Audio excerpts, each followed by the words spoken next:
हमें पता है आपको ग्राफ नहीं आता है, इसीलिए आप ग्राफ सीखने आए हैं ताकि आपका बोर्ड एग्जाम में 5 नंबर ना छूटे, क्योंकि बोर्ड एग्जाम काफ़ी करीब है और आपको 5 नंबर लाना है ग्राफ में।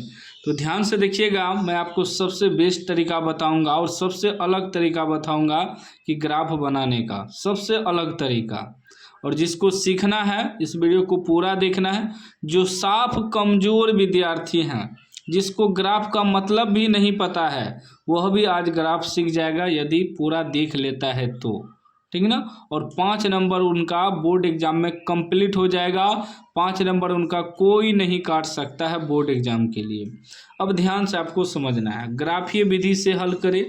समीकरण है x + 2y = 6, समीकरण पहला। दूसरा है 2x - 4y = 12, समीकरण 2।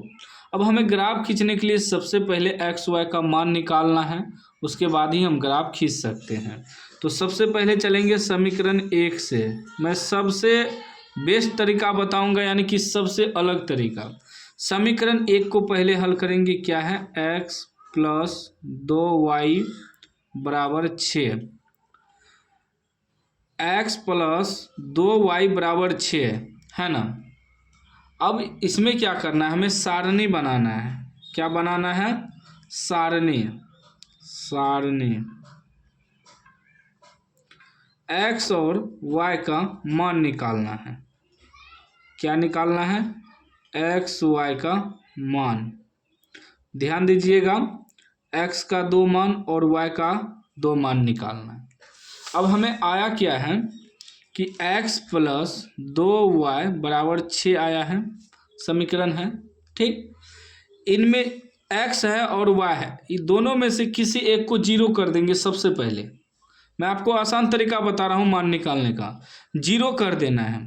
क्या करना है? 0। हम x = 0 कर देते हैं x को, तो यहाँ x की जगह 0 लिखेंगे, ठीक ना। अब x को हम 0 कर दिए तो यहाँ x की जगह 0 लिखेंगे, + 2y = 6। ये तो 0 हो गया, तो सीधा बच गया 2y = 6। 2 से ही कट जाएगा, 3 बार में 2 × 6, यानी y का मान कितना निकला? 3। y का मान कितना निकल गया? 3। y की जगह 3 रख देंगे। अब फिर दूसरा मान निकालना है, 2 मान निकालना है, x का 2 मान और y का 2 मान। तो पहला हमने क्या किया, x की जगह हम 0 रख दिए। मतलब सीधा समझ लीजिए कि एगो को 0 करना है सबसे पहले। तो x को हमने 0 किया तो y का मान कितना आ गया? 3 आ गया। अब जब हम x को 0 कर दिए, अब एगो और मान निकालना है ना। अब की बार हम y को 0 करेंगे, y को 0, y = 0, y की जगह 0 लिखेंगे। अब की बार y को 0 करना है, ठीक ना। तो क्या हो जाएगा? x + 2y। y क्या है? y की जगह तो हम 0 कर दिए हैं, बराबर 6। तो 0 से गुना होगा 0, यानी कि x बराबर क्या बचेगा? सिर्फ 6 बचेगा। तो x का मान कितना निकल गया? 6। हमने x को 0 किया तो y का मान 3 निकला, और जब y को 0 किया तो x का मान 6 निकला। अब एगो सारणी आपका बन गया। फिर दूसरा समीकरण 2 से चलेंगे। समीकरण 2 से, समीकरण 2 क्या है? 2x - 4y = 12। 2x - 4y = 12। फिर वही सारणी बनाएंगे, लिखेंगे सारणी x और y का 2 मान निकालेंगे, यानी कि टेबल भी कह सकते हैं या सारणी भी कह सकते हैं। फिर हम क्या करेंगे? फिर वही काम करेंगे। कौन काम करेंगे?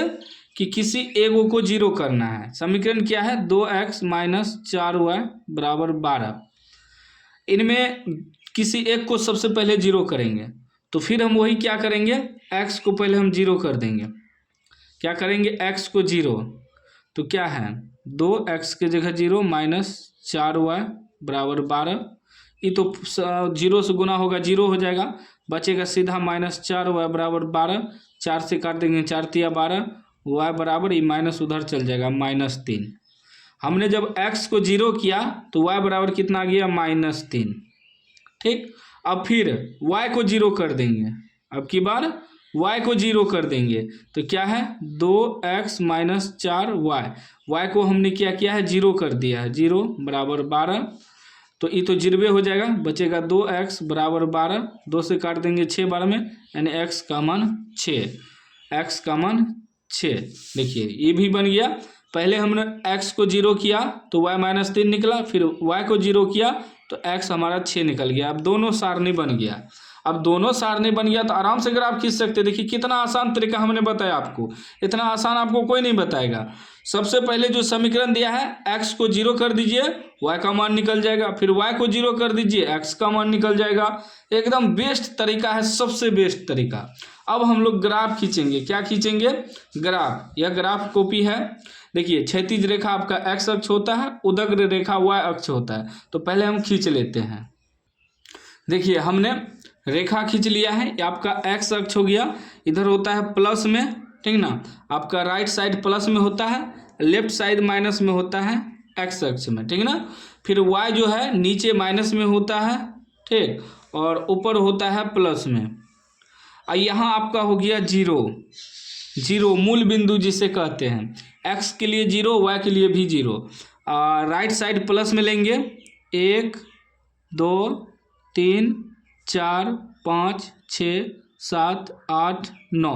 ये प्लस में, ये मोटा वाला लाइन पे बैठाना है, मोटा वाला जो लाइन है, ठीक। और मोटा वाला लाइन पे ही आपको ये लाइन खींचना है।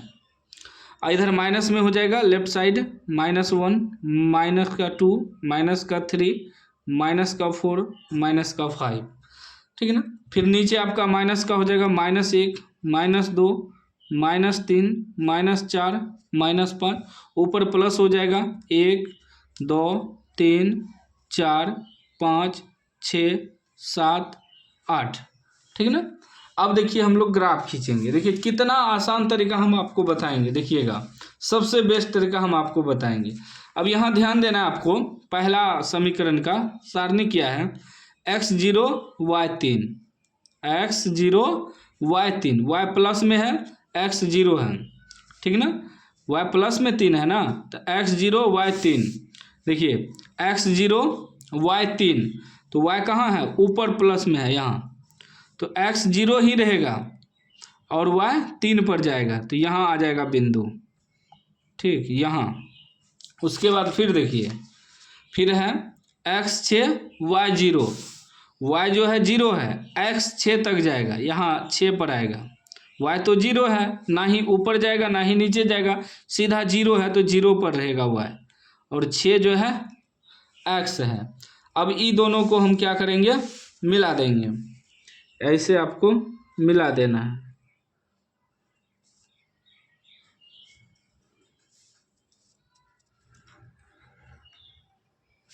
मिला दिए, ठीक। एक वो हमारा समीकरण खींचा गया और इसका जो बिंदु है वो लिख देंगे। पहला बिंदु क्या था? ये था x0 और y3 लिख देंगे।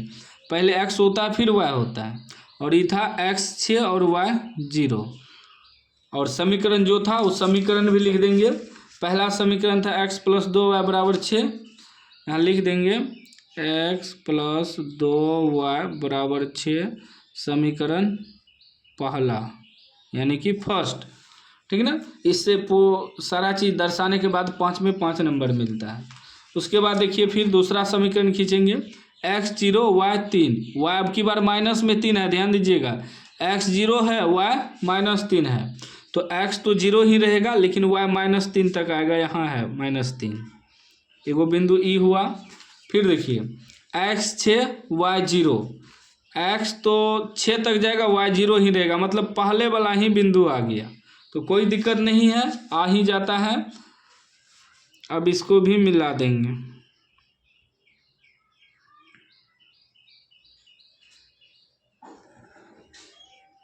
मिला दिए, ठीक है ना। और इसका भी जो बिंदु है इसको भी दर्शा देंगे हम लोग। ये था x6 और y0, और ये था x0 और y -3, और ये दूसरा समीकरण है तो दूसरा समीकरण भी लिख देंगे यहाँ, 2x - 4y = 12, समीकरण 2। अब इसमें आंसर क्या होगा? आंसर क्या होगा? हल क्या है? हल है, क्योंकि समीकरण 1 समीकरण 2 एक दूसरे को काट रहा है। हल है x बराबर और y बराबर। देखिए कहाँ पर आंसर होगा। समीकरण 1 समीकरण 2 एक दूसरे को कहाँ काट रहा है, तो x जो है 6 पर काट रहा है, तो x बराबर 6 और y जो है 0, ना ही ऊपर ना ही नीचा, y बराबर 0। ये आपका आंसर हो गया। इस प्रकार आपको ग्राफ बनाना है। सबसे आसान ट्रिक हमने आपको क्या सिखाया कि आपको हमेशा कोई भी समीकरण रहे, या तो आप पहले x को 0 करिए या आप पहले y को 0 करिए, उससे कोई दिक्कत नहीं है। किसी को भी हम पहले 0 कर सकते हैं। एगो को 0 कर दीजिएगा तो मान निकालना आसान रहता है, ठीक है ना। इसलिए हम बताएं कि इतना बेस्ट तरीका आपको कोई यूट्यूब पे नहीं बताएगा। तो उम्मीद है आप समझ गए होंगे। ग्राफ खींचने के बाद प्रैक्टिस कर लीजिए, दूसरा समीकरण या इसी समीकरण को लिख के कॉपी में एक बार हल करिए और ज़्यादा समझ में आ जाएगा।